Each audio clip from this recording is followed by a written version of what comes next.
Who are you really? I am the servant of the power behind the nothing.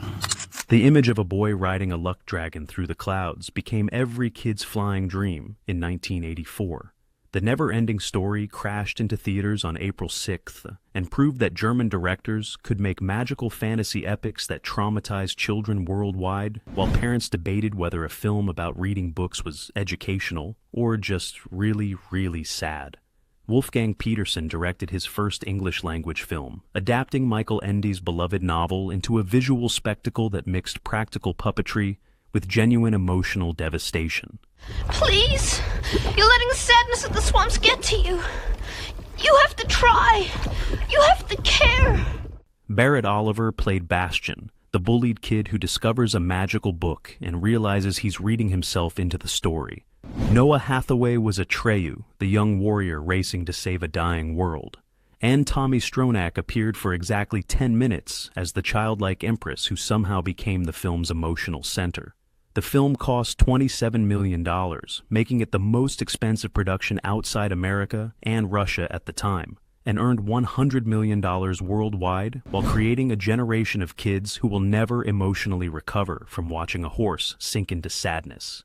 It spawned 2 sequels, endless merchandise, and decades of therapy bills. But behind every handcrafted creature and magical landscape was chaos, a child actor nearly drowning repeatedly, an author who hated the adaptation so much he sued, animatronics that kept breaking down, and a production so grueling that several cast members still refused to talk about it. Now, before we dive in, make sure to hit that like button and subscribe because it really helps the channel grow. Let's start with number 15. Number 15. The author hated the film so much he sued to stop it and lost.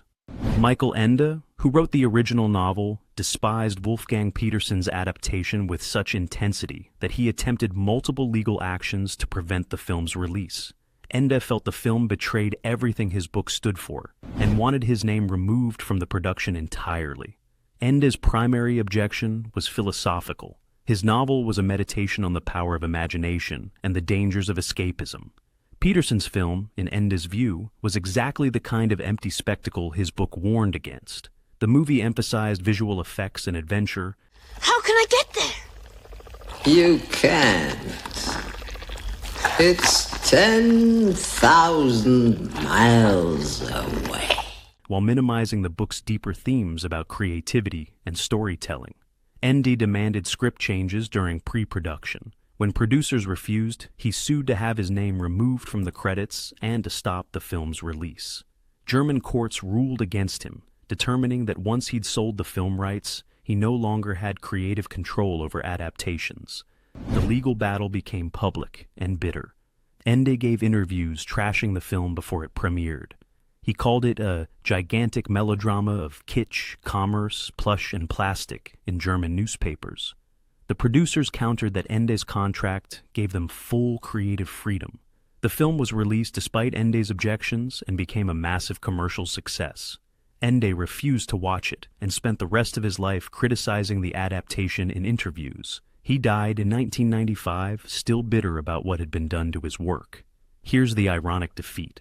The film Ende tried to destroy became far more famous than his book. Millions know the movie who've never read the novel. Number 14. Noah Hathaway nearly drowned, 3 times filming the swamp scene. The Swamp of Sadness sequence where Artak sinks into the mud is cinema's most traumatic horse death, and filming it nearly ended with Noah Hathaway actually drowning.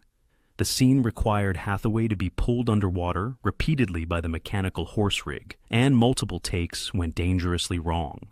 The swamp was a massive water tank with a platform that could be lowered to create the sinking effect.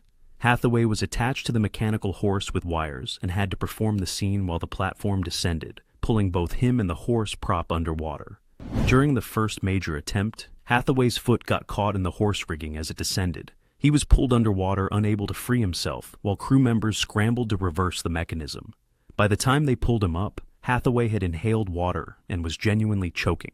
This happened 2 more times during the week-long shoot of the sequence. Each time, some element of the rigging caught Hathaway or malfunctioned. Artax! Stupid horse! You gotta move or you'll die! pulling him under longer than intended.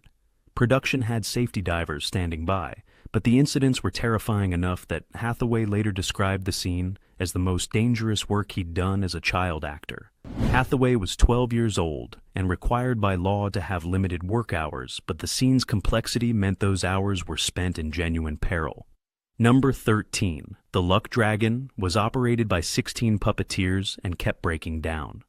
Falkor the Luck Dragon was the film's most technically complex creation, requiring 16 puppeteers working simultaneously to operate the full-body puppet. The dragon was over 40 feet long, weighed over a ton, and broke down so frequently that production schedules had to be rewritten around mechanical failures. The puppet was built by Peterson's team in Munich using a combination of foam latex, animatronics, and radio controls. The head alone required 4 puppeteers, one for the jaw, one for the eyes, one for ear movements, and one coordinating facial expressions. The body needed additional operators for different sections. During the flying sequences, Falkor was suspended on wires with Noah Hathaway strapped to its back. The weight of the puppet plus Hathaway meant the wire rigging was under enormous strain. Multiple times during filming, the puppet's internal mechanisms would fail mid-take, leaving Hathaway suspended on a broken dragon waiting for repairs. The animatronics controlling Falkor's facial expressions were particularly temperamental. My name is Falkor. And my name is... Atreyu. And you're on a quest. How'd you know that? You were unconscious. The eye mechanisms would stick, the jaw wouldn't close properly, and the ear servos would make grinding noises that ruined audio takes. Each breakdown meant stopping production for hours while technicians made repairs. The production scheduled 2 extra weeks purely for Falkor mechanical failures, and they still ran over because the puppet broke more frequently than anticipated. Here's the technical nightmare. The creature that looked so magical and alive on screen spent more time broken than working. The luck dragon that symbolizes hope and joy was held together with desperate repairs and puppeteer improvisation. Number 12. Tammy Stronach appeared for 10 minutes and never acted again. Tammy Stronach played the childlike empress, appeared in maybe 10 minutes of screen time total, delivered the film's emotional climax, and then completely disappeared from acting forever. Her brief appearance became iconic, but she walked away from Hollywood immediately after and never looked back. Stronach was 11 years old when cast after an extensive search for the childlike empress. Peterson wanted someone who looked genuinely otherworldly and innocent. Stronach had minimal acting experience, but possessed an ethereal quality that cameras captured perfectly. Bastian! Please! Save us! Her scenes were filmed in just a few days. The ivory tower sequences required her to sit still for hours while the crew adjusted lighting and effects around her. She delivered her lines, completed her work, and went home to New York. After the film's release, Stronach received offers for other roles. Studios wanted to capitalize on her performance and distinctive look. She turned everything down. Her parents supported the decision, agreeing that one film was enough. Stronach pursued dance instead, studying choreography and eventually becoming a professional dancer and teacher. She's given occasional interviews about the Neverending story, but has consistently said she has no interest in returning to acting. Number 11. The film was shot entirely in Germany with American actors who couldn't speak German.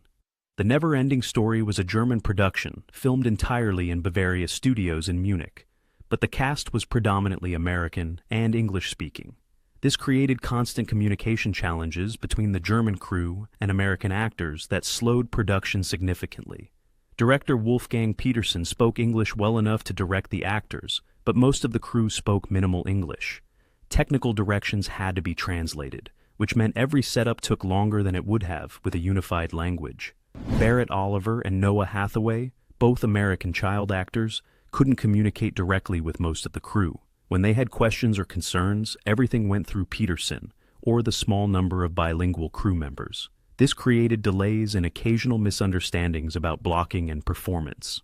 The language barrier was particularly problematic during the complex practical effects sequences. The puppeteers operating creatures needed to coordinate with actors, but language differences meant coordination happened through translators or hand signals rather than direct communication. Peterson later admitted the language challenges added weeks to the production schedule. Simple conversations that should have taken minutes required translation chains that ate up hours. The production had to hire additional bilingual staff just to facilitate communication. Here's the production inefficiency. The film that looks so seamless on screen was created by people who literally couldn't talk to each other directly. The magic required constant translation and patience.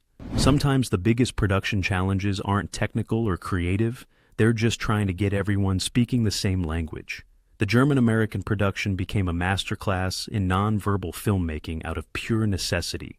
Number 10, Noah Hathaway, suffered multiple injuries and still has scars. Noah Hathaway's physical performance as Atreyu came at significant personal cost. He suffered multiple serious injuries during production and carries permanent scars from the role that defined his childhood. The most serious injury happened during a horse riding sequence. Hathaway was thrown from the horse and trampled, suffering internal injuries that required hospitalization. Production shut down for 2 weeks while Hathaway recovered. Doctors told his parents the injury could have been life-threatening. Hathaway also injured his eye during the scene where Atreyu climbs out of the swamp. Please help me. You said you knew We're tired of sneezing. Go away. A piece of debris from the set struck him near the eye, requiring medical treatment and nearly ending his ability to continue filming. The injury left a small permanent scar. The physical demands of the role were extreme for a 12-year-old. Hathaway performed most of his own stunts, spent hours in water tanks, rode horses at speed, and worked in uncomfortable practical effect setups. His body paid the price.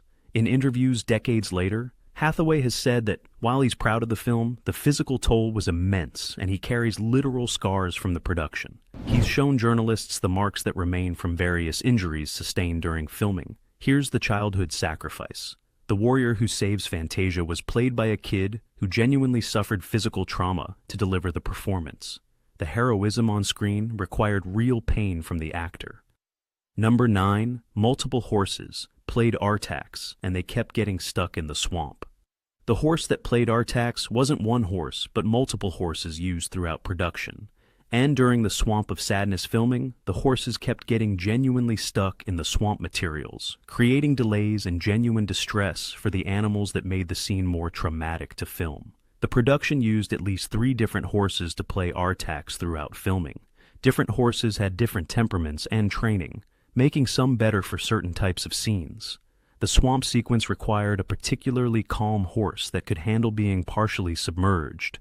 The swamp materials consisted of water mixed with peat moss, mud, and other organic materials designed to look threatening on camera. The mixture was heavier and stickier than anticipated, and the horses would sink deeper than planned, becoming genuinely stuck and distressed. Animal handlers had to intervene multiple times during filming when horses became stuck and started panicking.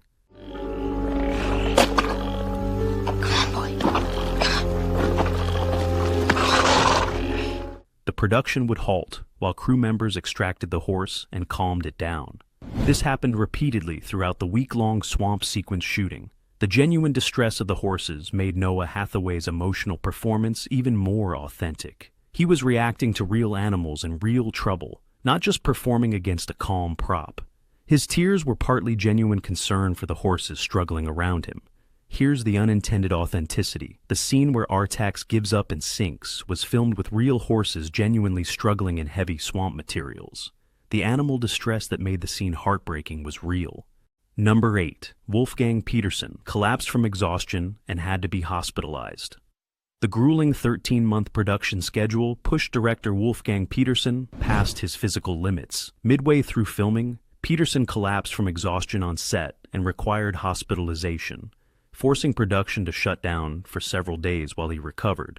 Petersen was working 16-hour days, managing the massive practical effects production, coordinating between German crew and American actors, dealing with constant mechanical breakdowns, and fighting to stay on schedule and budget.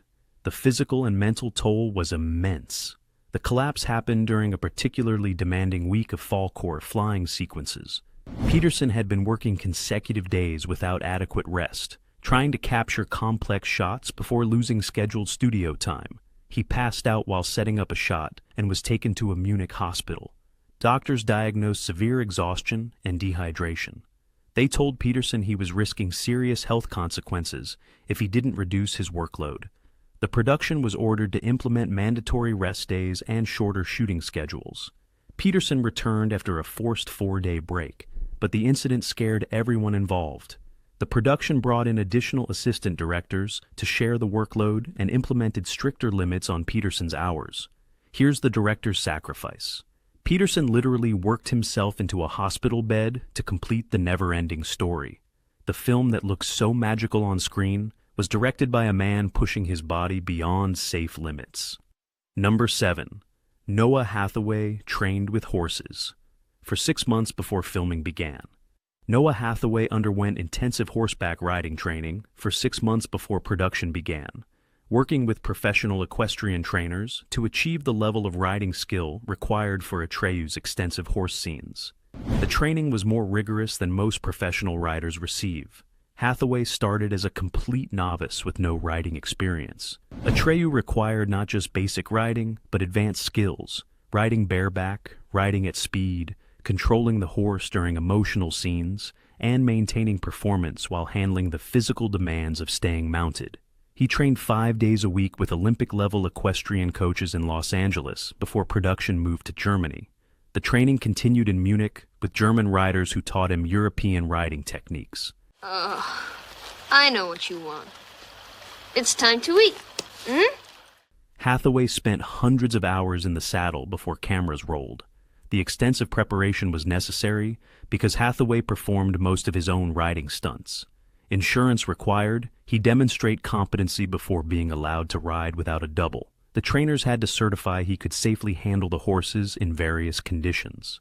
By the time filming began, Hathaway was riding at an advanced level. The bond he developed with the horses during training translated to authentic on-screen chemistry. His comfort in the saddle allowed Peterson to shoot longer takes without cutting to stunt doubles. Here's the preparation that paid off. Hathaway's 6 months of intensive riding training created a warrior who genuinely looked at home on horseback. The athleticism wasn't faked, it was earned through months of daily practice. Number 6. The Swamps of Sadness set was built over an actual swimming pool. The iconic Swamps of Sadness, where Artak sinks and Atreyu despairs, was constructed over Bavaria Studios' Olympic-sized swimming pool. The production drained the pool, built platforms inside it, then refilled it with water and added the swamp materials to create the scene. Using the existing pool solved multiple problems. It provided a controlled water environment with proper drainage and plumbing. The pool's depth allowed for the mechanical platforms that created the sinking effects. And the studio's existing water safety infrastructure meant production could meet insurance requirements for water work. The swamp materials floating on top of the pool water were a mixture of peat moss, plant matter, and safe theatrical materials designed to look organic and threatening. The mixture had to float realistically while being safe for the child actor who'd be working in it for weeks. The pool conversion took over a month. Building the mechanical platforms, installing the sinking rigs, and creating the swamp atmosphere required extensive engineering and design work. The production essentially built a functional lake inside a building. After filming was completed, the entire swamp set was dismantled, and the pool was restored to its original state. The most memorable location in the film existed for just a few months before being erased entirely. Here's the practical magic. The swamp that traumatized millions was a swimming pool filled with theatrical materials and mechanical platforms. The sadness was industrial, the danger was controlled, and the whole thing was built to be demolished. Number 5. The film's budget made it the most expensive non-American production ever. The Neverending Story's $27 million budget made it the most expensive film ever produced outside the United States and Soviet Union at the time of its creation. The scale of investment was unprecedented for European cinema and represented an enormous financial gamble. German producers Bernd Eichinger and Dieter Geisler secured funding from multiple German investors, but the budget exceeded anything German cinema had attempted before. Most German films in the early 1980s cost under $5 million. The Neverending Story was budgeting more than 5 times that amount. The money went primarily into practical effects, creature construction, and the elaborate sets and miniatures. The production employed over 300 people at its peak and required extensive specialized equipment imported from around the world. German investors were nervous throughout production as costs climbed beyond initial estimates. The production went over budget, requiring additional financing midway through filming. The financial pressure on Peterson was immense. The gamble paid off spectacularly. The film's worldwide gross of over $100 million meant it earned back nearly 4 times its production cost, becoming one of the most profitable German films in history. Here's the financial risk that paid off. German producers bet more money on a children's fantasy film than their entire industry had ever spent on a single production. The risk could have bankrupted everyone involved. Instead, it proved that European cinema could compete with Hollywood on spectacle and budget. The financial success opened doors for bigger European productions and established Germany as capable of creating blockbuster-scale films. Number 4. Limel's theme song was written in one day and became bigger than the film. The theme song, Neverending Story, performed by Limal, was written and composed in approximately one day by Giorgio Moroder and Keith Forsey, and became such a massive worldwide hit that in many countries it's more famous than the film itself. Moroder, fresh off success with movie soundtracks for Midnight Express and Flashdance, was hired to create the main theme. He and Forsey sat down with the brief to write something anthemic and memorable that captured the film's spirit. They composed the melody and wrote the lyrics in a single intensive session. Limal, former lead singer of Kajagoogoo, recorded his vocals shortly after. The production from composition to final mix took less than a week. The song became an international phenomenon. It hit number 1 in multiple countries, charted higher than most film theme songs before or since, and became a defining sound of 1980s pop music. Radio stations played it constantly, often with listeners not realizing it was from a movie. In several European countries, Neverending Story, the song was more culturally significant than The Neverending Story, the film. People knew every word of the song who'd never seen the movie. Here's the accidental triumph. The theme song dashed off in a day became more enduring and successful than the film it was written for. The hasty composition outlived the movie's cultural relevance in many markets. Sometimes the best work is created under pressure, with minimal time for overthinking. Moroder and Forsey's one-day composition became an eternal earworm that transcended the film and defined an era of pop music. Number 3. The Oren Medallion became the most shoplifted movie prop in history. The Oren Medallion, the golden amulet with 2 intertwined snakes that serves as Fantasia's most powerful artifact. He who wears the Orin speaks for the Empress. It will guide and protect you. Became notorious as the most shoplifted piece of movie merchandise in retail history after the film's release. Stores couldn't keep the replicas in stock because they were being stolen constantly. Warner Brothers licensed the Orin design for official merchandise, and jewelry stores, toy stores, and department stores stocked replica medallions. Within weeks of the film's release, retailers reported theft rates of 60 to 70% for the Orin, far exceeding normal shoplifting rates for similar items. The medallion's design made it particularly appealing to steal. It looked valuable, had symbolic meaning to fans, and was small enough to easily conceal. Teenagers especially targeted it, seeing the Orin as a status symbol representing the film they loved. Retailers tried various anti-theft measures, locking the medallions behind glass cases, requiring store employee assistants to view them, keeping stock in back rooms. Nothing worked effectively. The Orin was so desirable that people found ways to steal it regardless of security measures. The theft problem became so severe that some retailers stopped carrying the merchandise entirely, hurting Warner Bros.' licensing revenue. The company eventually redesigned the packaging and implemented stricter retailer security requirements. Here's the criminal success. The artifact meant to save Fantasia became the most stolen movie merchandise in retail history. The symbol of hope and protection inspired mass theft. Number 2. The child actors were required to live in Munich for over a year. Barrett Oliver and Noah Hathaway were required to relocate to Munich, Germany for the duration of filming, which stretched over 13 months due to the production's complexity. Both child actors lived in Munich with guardians while attending German schools and learning to function in a foreign culture. American child labor laws required the production to provide education for the young actors, but since filming was in Germany, they attended local international schools in Munich between shooting days. Both actors have described the experience as culturally disorienting.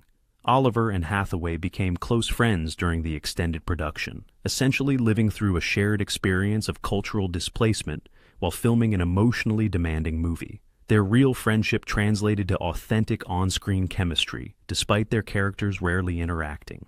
The extended stay in Munich meant both children spent formative months away from their American homes, families, and normal childhood experiences. The production became their entire world for over a year. Parents and guardians accompanied the children, but the experience was still isolating. Both actors were working in a German-speaking environment, attending schools where they didn't speak the language fluently, and performing in demanding roles that required emotional vulnerability. Here's the childhood sacrifice that created magic. The two young leads gave up over a year of normal childhood to live in a foreign country making a movie. The displacement was real, the isolation was real, and the cost of creating fantasy was measured in missed birthdays and cultural dislocation. Number 1. The Artax's death scene traumatized millions and almost got cut. The scene where Artax sinks into the swamp of sadness while Atreyu screams helplessly is widely considered one of the most traumatic moments in children's cinema, and Wolfgang Petersen nearly cut it entirely because test audiences found it too devastating for a family film. Early test screenings showed children leaving theaters in tears, parents complaining that the horse death was too intense, and concerns that the scene would damage the film's commercial prospects. Studio executives pressured Petersen to remove or shorten it significantly. Petersen refused. He argued the scene was essential to the film's emotional core, and that sanitizing it would undermine the story's themes about grief and loss. The swamp of sadness represented giving up on life, and Artax's death had to be devastating to work thematically. The battle over the scene continued through post-production. Petersen made minor trims but kept the sequence's emotional intensity intact.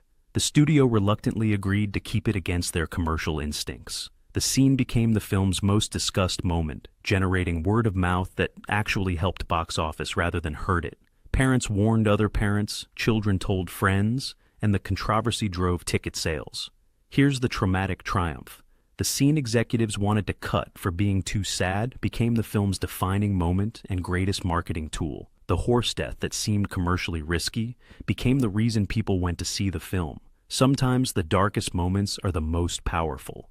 Petersen's refusal to sanitize childhood grief created a scene that traumatized millions, but also taught them that sadness is survivable. The devastation was the point. And there you have it. 15 wild, weird facts about the film that traumatized a generation, while teaching them about imagination, grief, and the power of stories. From Michael Ende hating his own adaptation, to Noah Hathaway nearly drowning 3 times, to horses getting genuinely stuck in the swamp, to Wolfgang Petersen collapsing from exhaustion, to the Auryn becoming the most shoplifted merchandise ever. The Neverending Story was controlled chaos disguised as magical fantasy. The film that required child actors to live in Germany for over a year, that was built over a swimming pool, that featured a luck dragon held together by prayers and puppeteers, became one of the most beloved fantasy films ever made. The production where Hathaway trained for 6 months to ride horses, where performers couldn't speak to crew, where the theme song became bigger than the movie itself, created something that transcended its troubled creation. Which fact shocked you most? Drop your answers in the comments below. And if you enjoyed this deep dive into the film that proved childhood trauma could be a family entertainment, smash that like button and subscribe for more behind-the-scenes stories about the movies that defined our childhoods. Until next time, the story never ends.